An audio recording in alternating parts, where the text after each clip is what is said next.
बदनापूर तालुक्यातील असंख्य घरकुल लाभार्थ्यांचा पंचायत समितीवर धडक मोर्चा। बदनापूर तालुक्यातील पंचायत समितीमध्ये मंजूर झालेले रमाई आवास, यशवंतराव चव्हाण, अहिल्याबाई होळकर घरकुल योजनेचे हप्ते लाभार्थ्यांच्या खात्यावर त्वरित जमा करावे यासाठी बदनापूर तालुक्यातील सामाजिक कार्यकर्ते परमेश्वर नायकवाडे सर व रोशनगावचे उपसरपंच कृष्णा खरात यांच्या मार्गदर्शनाखाली मोर्चा काढण्यात आला होता। सदरील मोर्चा तहसील ते पंचायत समिती येथे वाजत गाजत नेऊन घरकुलाचे देयक त्वरित जमा करा असे निवेदन गटविकास अधिकारी यांना देण्यात आले।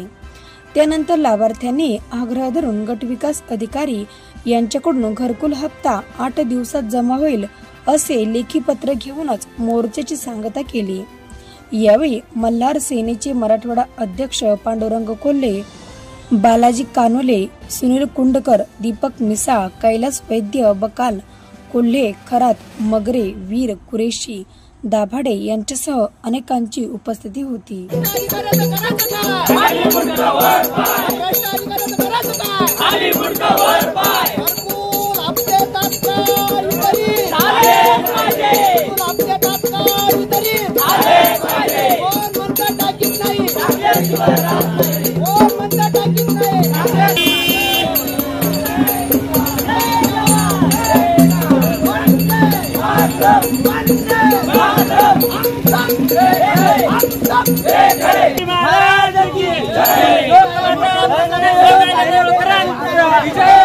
राजा यशवंतराव होळकरांचा